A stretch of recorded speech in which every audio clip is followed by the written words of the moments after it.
Ian Fleming wrote James Bond stories here.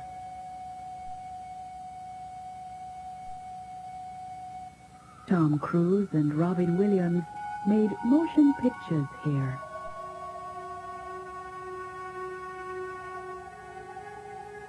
Bob Marley became reggae king here. Errol Flynn created rafting here.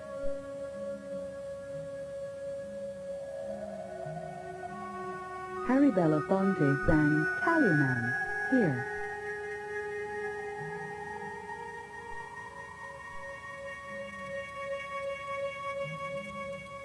Noel Coward left his heart here.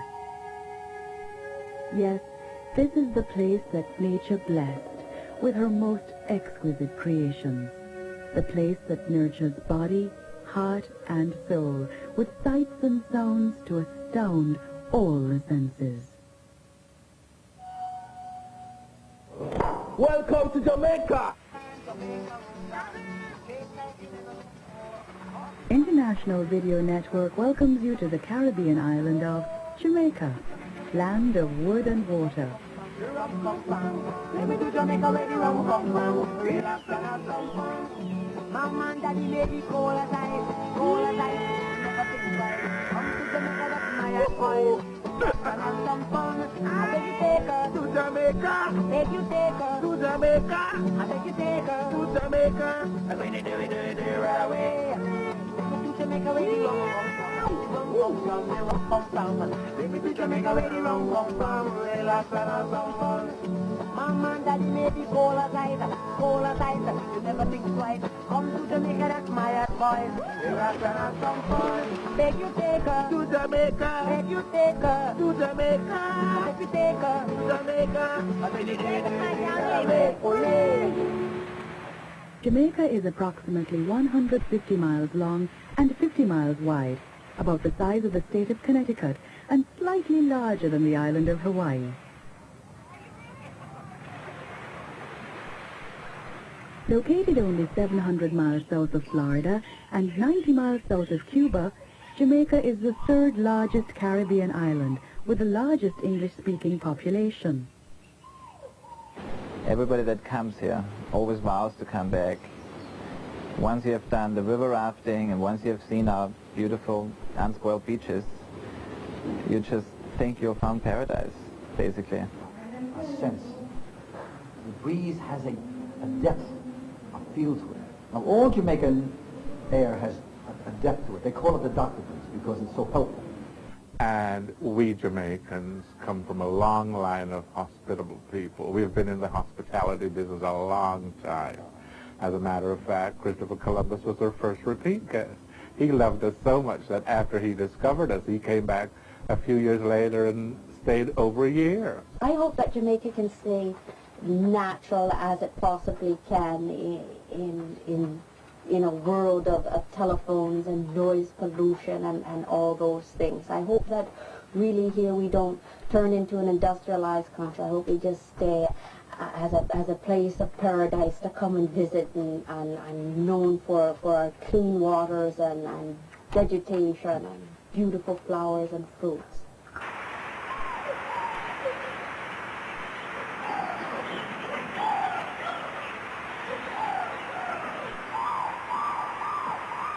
Over 120 rivers and streams meander endlessly through these tropical forests. It is no wonder that Jamaica's original inhabitants, the Arawak Indians, called this place Jamaica, meaning land of wood and water.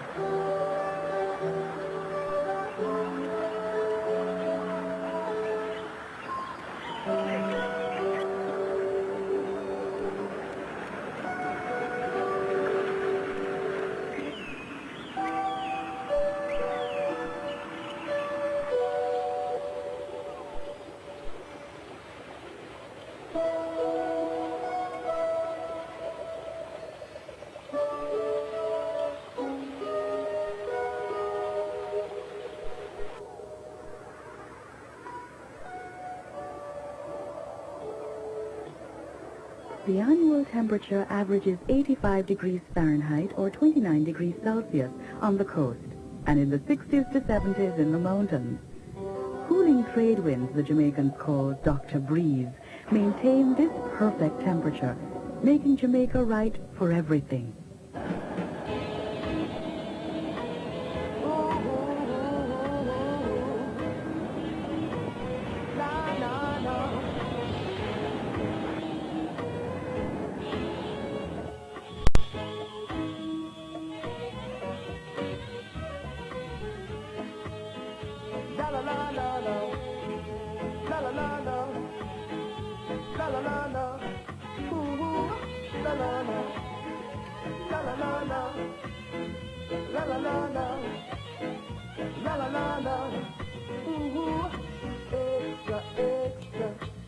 Read all about it, don't want it, but it's because we're black. Extra, extra. Read all about it, don't want it, but it's because we're black. So Babylon them run, come till I say we gotta move ya, gotta move ya, gotta leave ya, gotta leave ya, hey. No Babylon them run, come till I say we gotta move ya, gotta move ya, gotta leave ya, hey.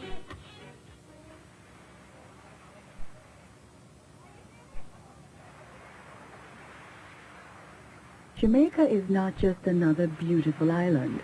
It is a land rich in culture and history.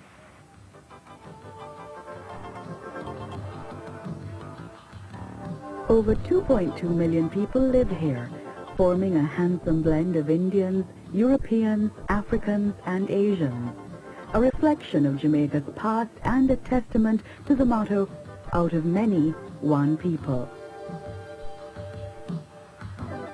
The Arawak Indians migrated to Jamaica from South America around the year 650 AD. When the first Europeans arrived in 1494, there were about 100,000 Arawaks on the island. In that year, Christopher Columbus sailed into what is now called Discovery Bay in search of gold. Instead of the treasured metal, the Spanish found a fertile paradise.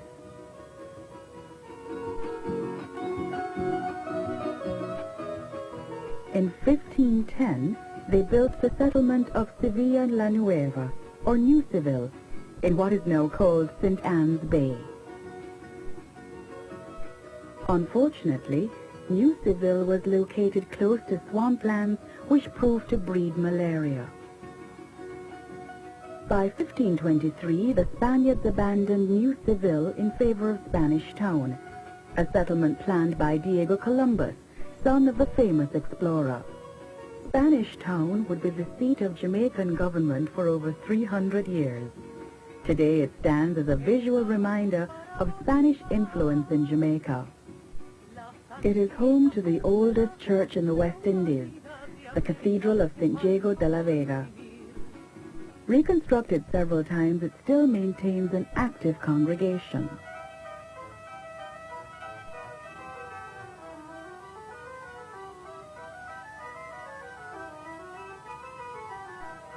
The next Europeans to arrive were the English.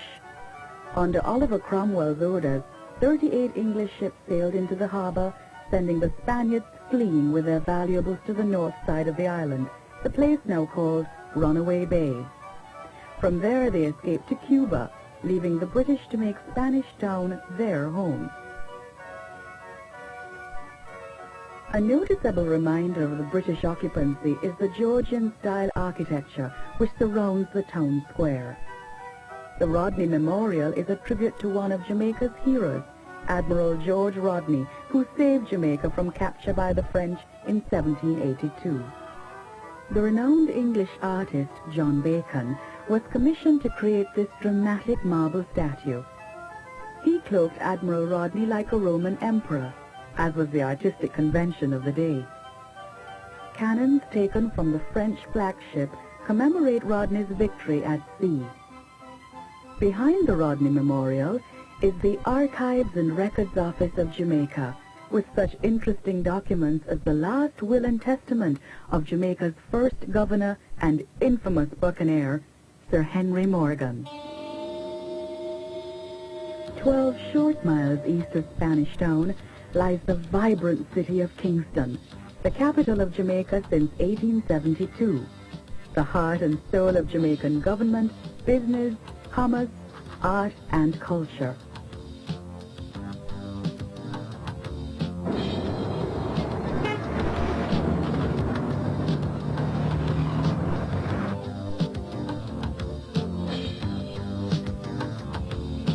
Kingston is the hub of urban life, with modern office buildings, high-rise hotels, plenty of street life, shopping, and excitement.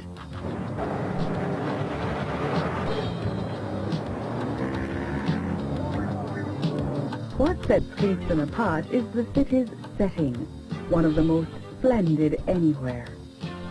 Overlooking the city's harbor, couples find time, as the saying goes, to feel a little love.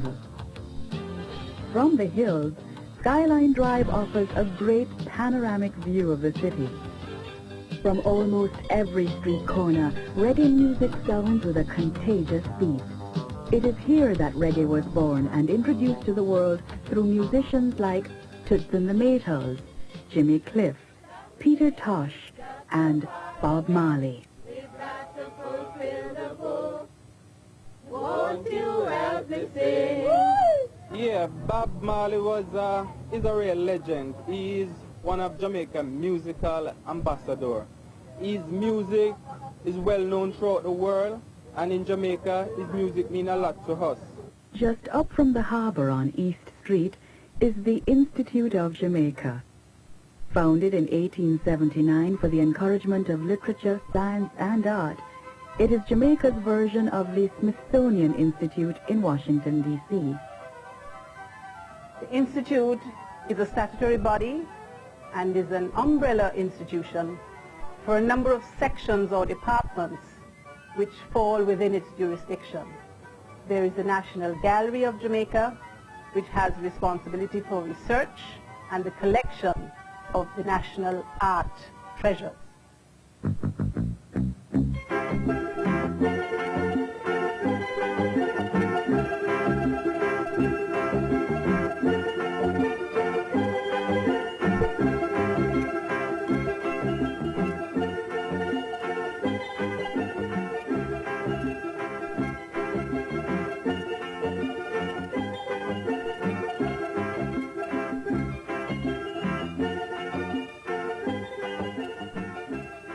Just as the Institute is the seat of Jamaican culture, so is Gordon House the seat of her government. It is here that Parliament meets. Going to provide for forecasting. Although an independent country since 1962, Jamaica remains a member of the Commonwealth of Nations under the Queen of England.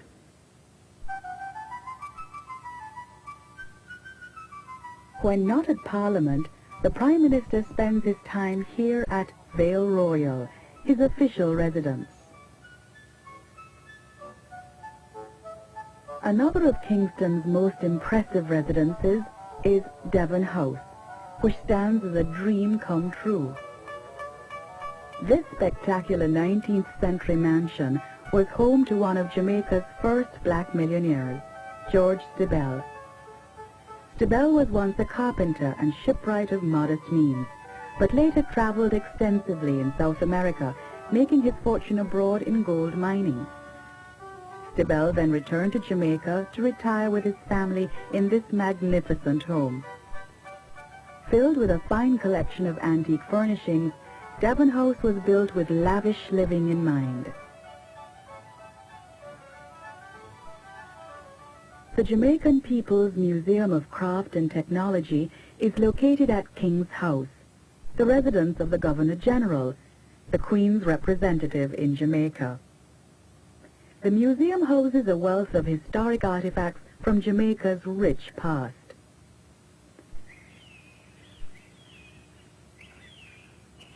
The portico of Old King's House has been the site of many significant events in Jamaican history. From its steps, the proclamation of the abolition of slavery was delivered in 1834. In the eastern section of Kingston, called Mona, is the University of the West Indies, a most impressive center of higher learning. This university has the unusual distinction of being an international institution with campuses located on 3 Caribbean islands. It is supported by the governments of Commonwealth Caribbean countries and grants degrees in arts, sciences, medicine, law, and agriculture. Throughout the country's history, Jamaicans have been avid theatre goers. Overlooking St. William Grant Park, the majestic Ward Theatre occupies a site in downtown Kingston that has been in continuous use as a theatre since the 1770s. Throughout the 1800s, many European theatre companies made the Ward Theatre their first stop on their American tour. A favorite pastime of the British Empire, cricket, is a big attraction everywhere on the island. Played with a bat and ball, cricket has found a home in the hearts of nearly all Jamaicans. Another favorite pastime of Jamaicans, stemming from their colonial past, is thoroughbred racing. In Kingston, organized racing dates back to the beginning of the 1800s. Today, in beautiful Caymanas Park, there are races every Wednesday, Saturday, and holidays, as well as scheduled polo matches. With so many people coming and going, Jamaicans maintain a remarkable sense of ease. No problem is the motto of the day, and long delays bring a casual response of "Sungkom." Kingston is a city that sometimes seems to resist change. Antiquated narrow streets can be a test of a driver's patience and skill. For those not familiar with the English system of driving on the left side of the road, public transportation, including buses and trains, is one of the best ways to get around. Animals, too, roam casually. Ordinances notwithstanding, goats and cows wander freely through the streets. They're common visitors and considered welcome friends.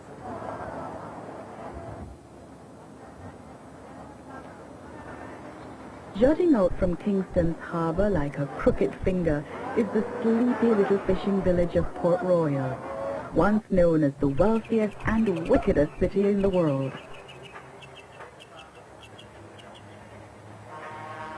In the 17th century, Port Royal was home to the most notorious pirates of the Caribbean. Bonded together as the Confederacy of the Brethren of the Coast, they took to plundering rich Spanish galleons at sea. As much treasure as they received, the buccaneers never got rich. They squandered all their money on wine and women. Stories tell of Captain Morgan sitting in the middle of town with a barrel of rum, threatening to shoot anyone who would not drink with him. Another well-known pirate, Blackbeard, was a giant of a man who struck fear in the hearts of men simply because of his ferocious appearance. Calico Jack got his name from his calico undergarments. When he was finally captured, it was discovered that his 2 best fighters were actually women, Anne Bonny and Mary Read. In 1692, an earthquake caused most of Port Royal to sink below sea level. Recent underwater explorations have uncovered many historically valuable artifacts from the city, but few pirate treasures. Surviving quake and waves, Fort Charles was the regional headquarters of the British Royal Navy when sea power ruled the world. Visitors may walk the same paths as the famous Admiral Horatio Nelson, who, as a 21-year-old naval officer, was appointed by King William to protect English interests in Jamaica and control the waters of the Caribbean. The infamous pirates and buccaneers of Port Royal were not the only ones to control the wealth of Jamaica. During the early days of British occupation, sugar as a commodity flourished, making Jamaican sugar plantation owners rich overnight. Some owners made as much as a 200 to 300% profit on their crop, and so came the expression, as rich as a West Indian planter. But this wealth did not come without a price. As the value of sugar increased, so did the need for cheap labor. Slave trading quickly became its inhumane byproduct. Jamaica became part of what was known as the Devil's Triangle, wherein rum was exchanged for slaves in Jamaica. The rum was then exchanged for tobacco in Virginia. Along with other European goods, it was exchanged for slaves back in Africa. The Spanish had been the first to bring slavery to Jamaica, but they were not nearly as inhumane as the British. When they fled Spanish Town, they left behind their slaves to cover their escape from the island. Once freed from slavery, they proved to be skilled survivors. They took to the mountains and organized into bands of fierce guerrilla fighters, camouflaging themselves from head to toe with leaves and bark. Successful in marooning the British soldiers whenever they ambushed them, these former slaves were soon dubbed Maroons. Perhaps their most fearless leader was the legendary Right Excellent Nanny, military tactician and chieftainess, now one of the 7 national heroes of Jamaica.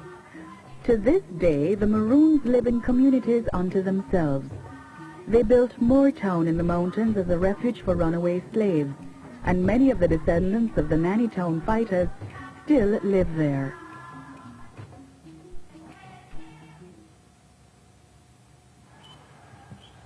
The wealth of Jamaica now comes from many diverse activities, including the development of many agricultural export crops.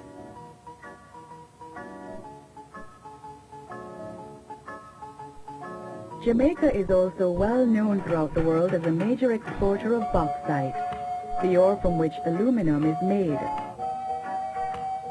Another of the island's internationally renowned crops is the prized Blue Mountain coffee. Hand-picked and carefully sorted, these beans command the highest price on the world market. Just outside of Kingston is the Mavis Bank Coffee Plantation, one of Jamaica's finest. We specialize in manual labor to ensure that what we're actually putting out on the market is truly Blue Mountain coffee, which is said to be, and it is indeed, the finest coffee in the world. And from these fine coffee beans comes the world-renowned Tia Maria, the coffee liqueur. Of the many industries in Jamaica, all take a backseat to tourism. Every year and every season, Jamaica welcomes visitors by the thousands, winning them over with her natural beauty and the charm of her people. One of the most inviting areas is Port Antonio on the northeast coast of the island. Blessed by twin harbors that extend out like welcoming arms, the graceful little town sits perched above, opening her doors to all guests. Once the banana capital of the world, today it is the playground of royalty and the jet set.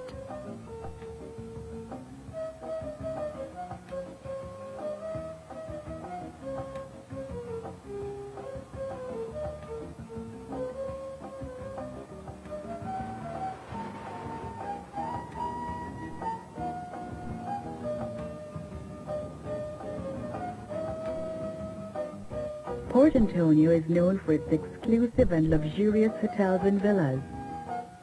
Visitors are encouraged to forget the outside world and relax in this paradise without television, radios, and newspapers.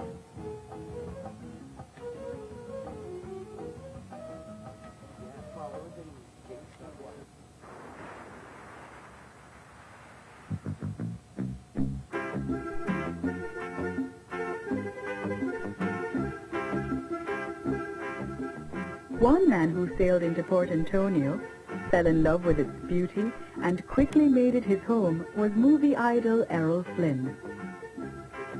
In the 1940s, this spot was the playground of Hollywood, with partygoers like Betty Davis, Clara Bow, and Ginger Rogers arriving regularly.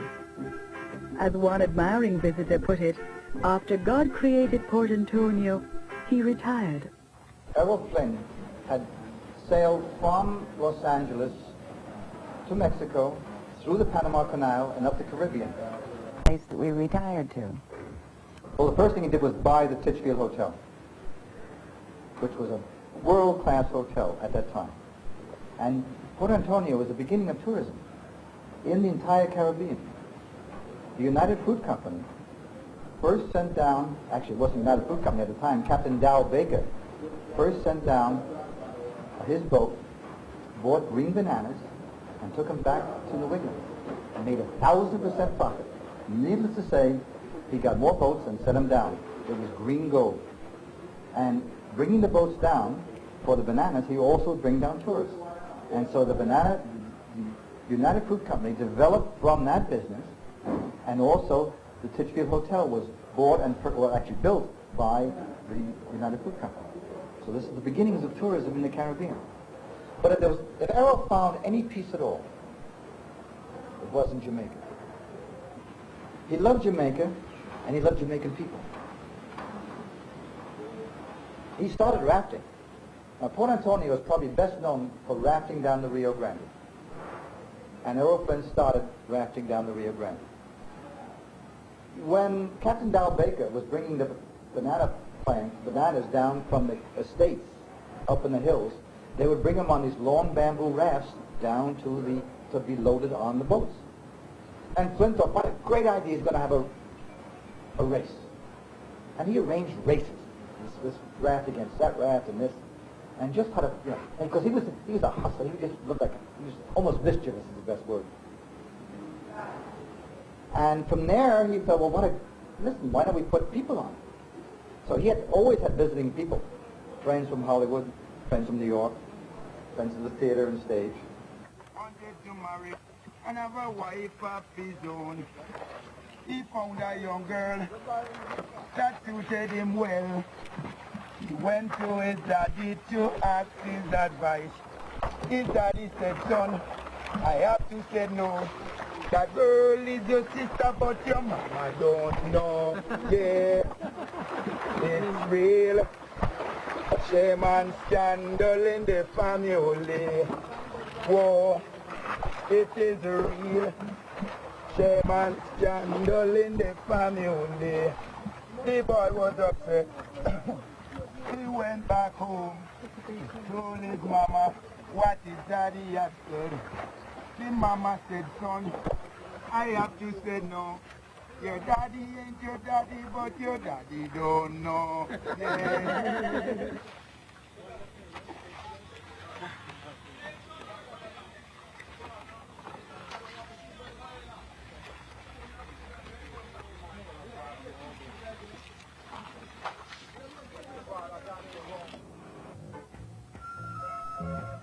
East of the harbors sits the Folly Mansion, subject of a favorite romantic legend. As the story goes, a rich man built the mansion for his bride.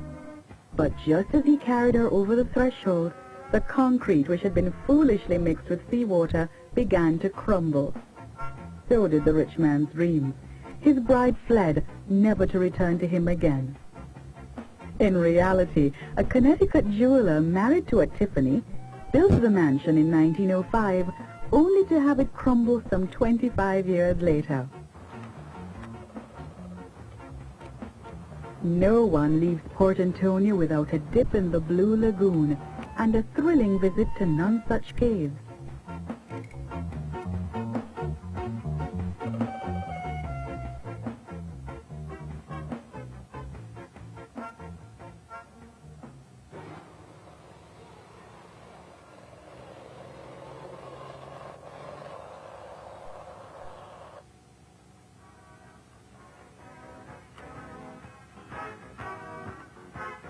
Along any road through Jamaica, there's always something tempting. Whether it's shopping at an outdoor bazaar,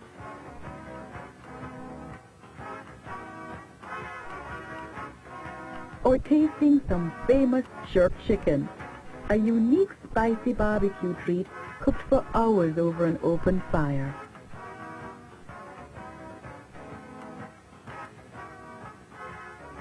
After a full day of sightseeing, visitors acquaint themselves with another native tradition, the hammock, invented in Jamaica by the Arawak Indians. A short distance west on the coast road lies the sleepy village of Port Maria, another of Jamaica's gracious colonial harbor towns.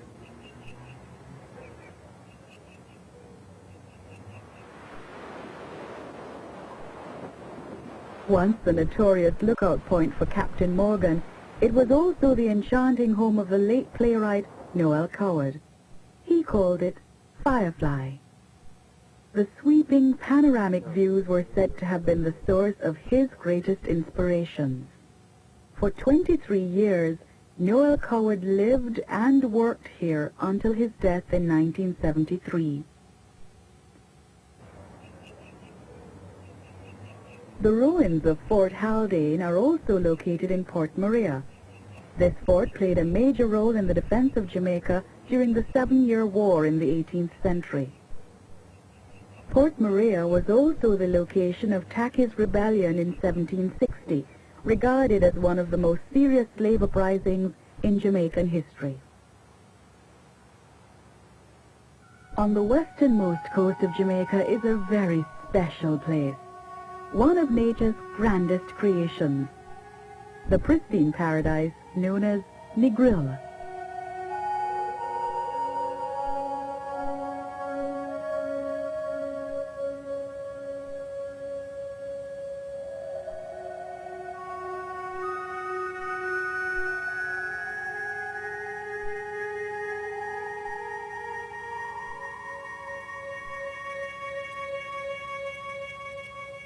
Fun is the word of the day at Negril Beach.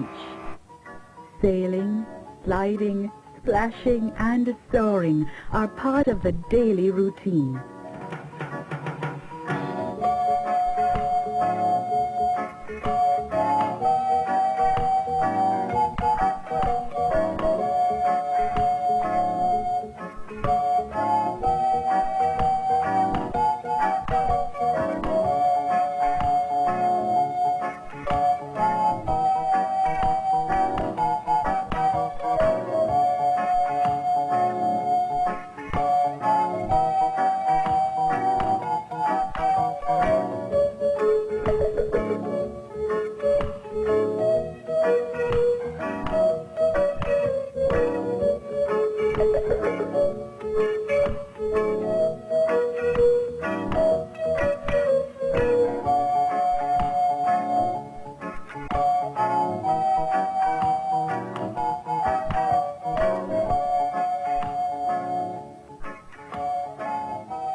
With a spectacular 7-mile stretch of white sand beach, tourists of all shapes and sizes have no problem enjoying themselves here.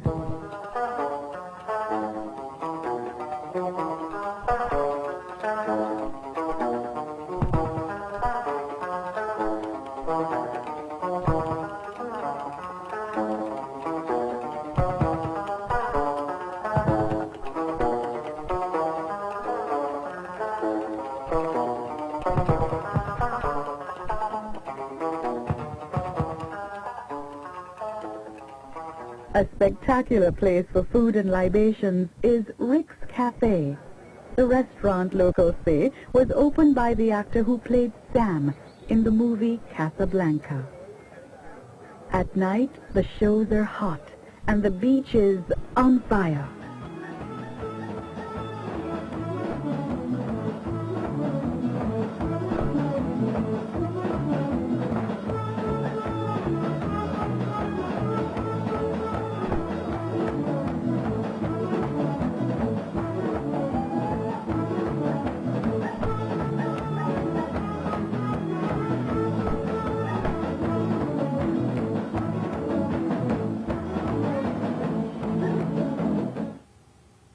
For something completely different, many like to visit Mandeville, Jamaica's mountain resort set in the cool hills above the south coast.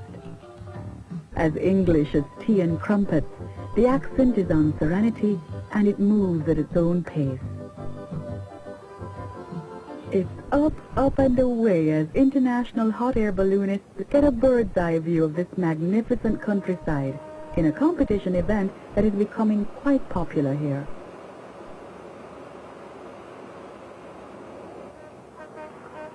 I have been dreaming to come back to Jamaica and fly since I was here in '72, and this is a lifelong dream for me to come back and do this.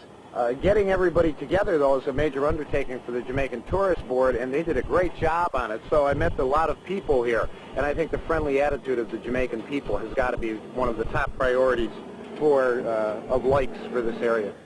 Basically down here for fun to look at Jamaica as a possible site for a major balloon rally called the World Cup Balloon Event. Most of us are environmentalists, and we love to see what God's put on this earth from up here, and it's quite a sight.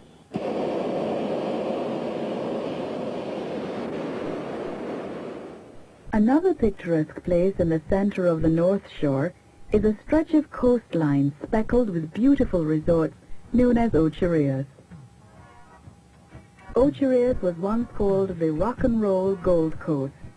It serves as the relaxation spot for illustrious performers like the Rolling Stones, Elton John, the Allman Brothers. Today it is a playground for both the big and small.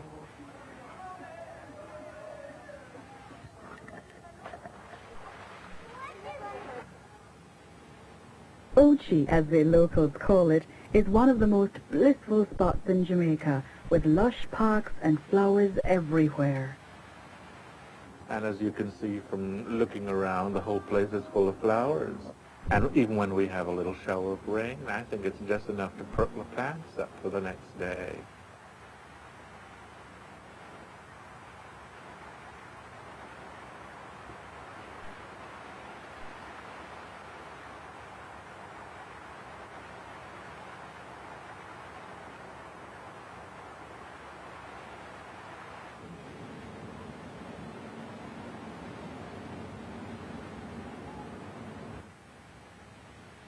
Ochi also boasts its own art gallery, Harmony Hall, where the whimsical paintings of Jonathan Roos are on display.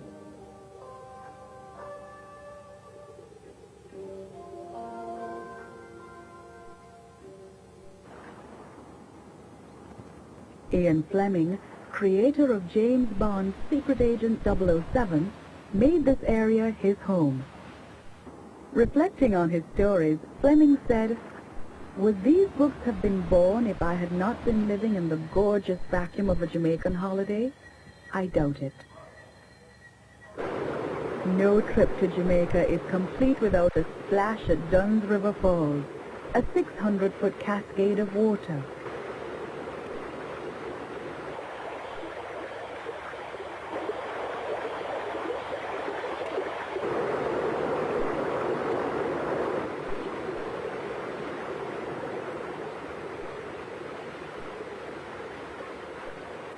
Ochi is where river meets the sea and forms a paradise.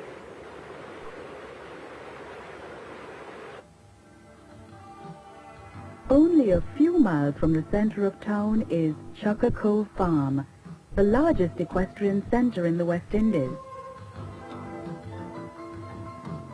With deluxe villas for its guests, this equestrian paradise offers lessons in riding, show jumping, and polo.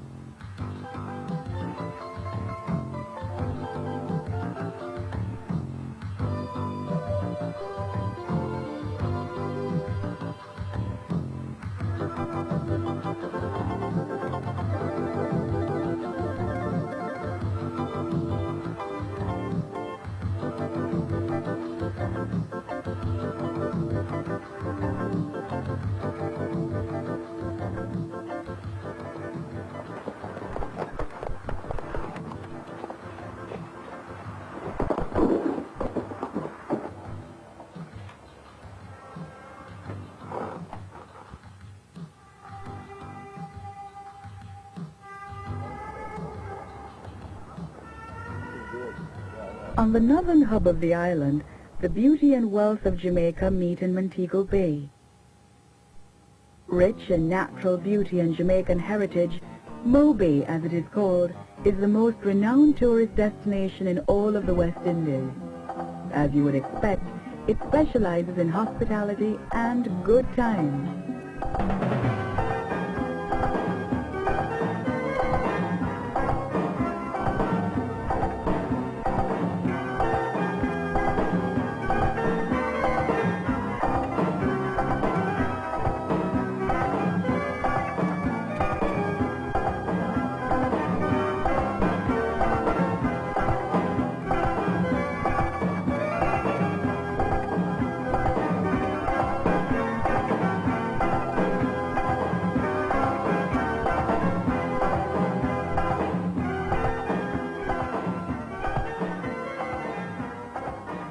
For those whose vacation just isn't complete without golf, there's no place more extraordinary than Montego Bay.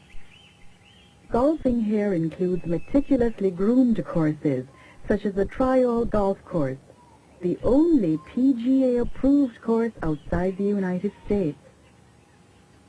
There are numerous other golf courses, such as Rose Hall and Half Moon, that cater to the recreational player. Playing golf in Jamaica has been compared to playing in Scotland. You get a chance to use every club in your bag. There are tees and greens to delight any level of player, including some very famous ones. Cruise ships and daily international flights connect Mo Bay and Kingston to major cities all over the world.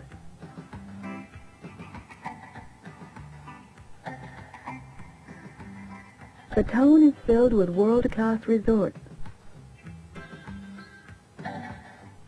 including some of the finest villas in the Caribbean.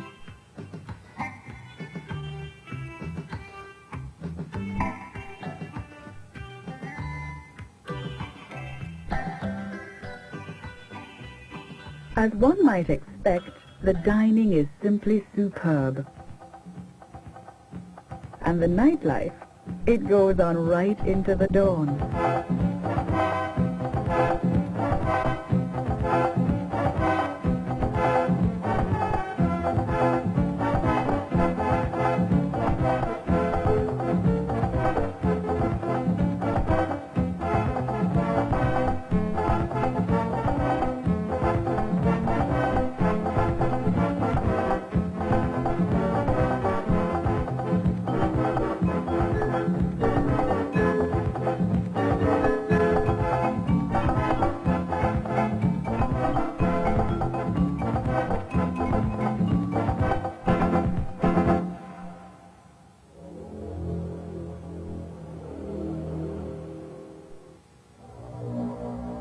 While in Montego Bay, many visitors stop at Rose Hall, one of Jamaica's legendary attractions.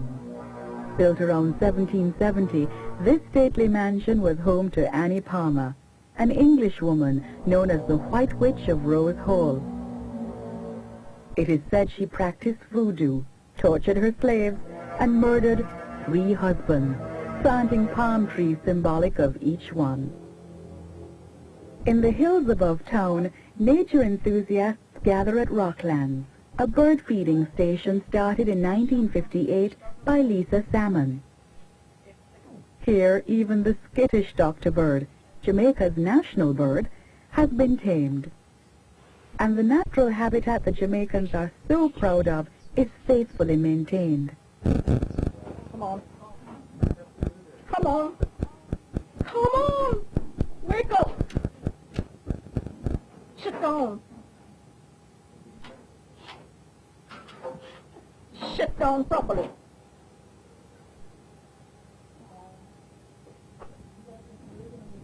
That's the Jamaican mango hummingbird. Well, I am very interested in conservation. See what I mean? And I will try, not only for the birds of Jamaica, but anything that goes wrong in the world.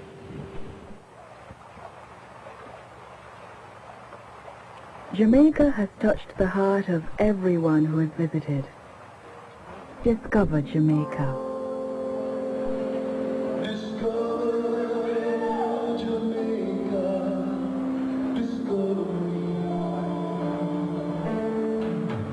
The heartbeat of Jamaica is in her people. Their open arms reach out across the sea. Their laughter and their tears bringing wisdom to the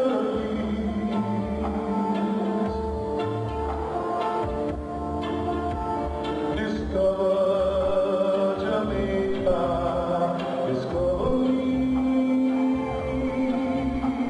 Discover Jamaica, discover me.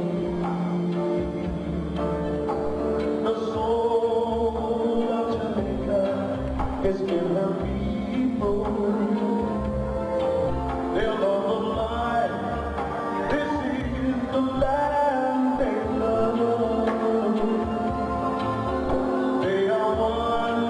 Touching hands where man is proud to be a man.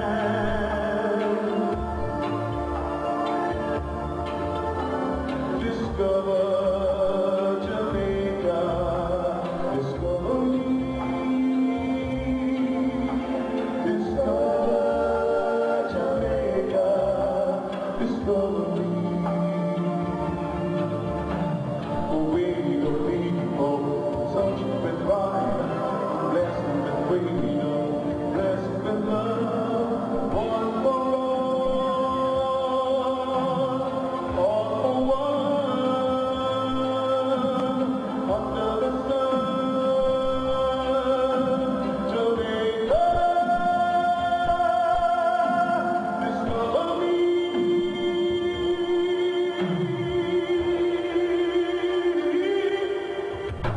The pride of Jamaica is in her people. With the promise that comes with each new day, to hold their heads up high from the day they're born till the day they die.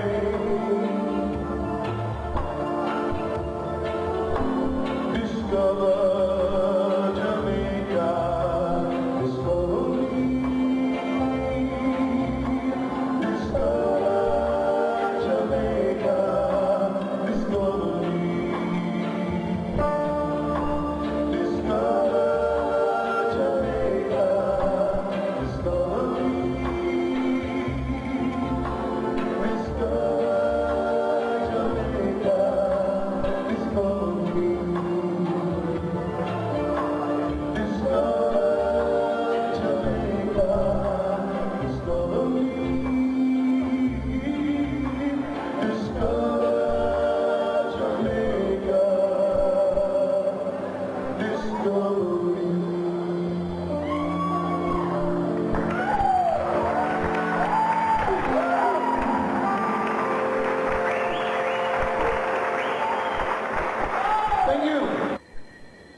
International Video Network brings you the greatest adventures in video entertainment.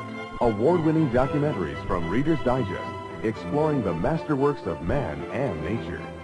Travel planning videos from Photours, revealing looks at the people, places, and cultures of the world. Rand McNally Video Expeditions, taking you to some of the most remote and dangerous places on Earth. Rand McNally Video Travelers, whirlwind tours you can enjoy from the comfort of your living room. Super Cities, celebrating the best-loved cities of the world.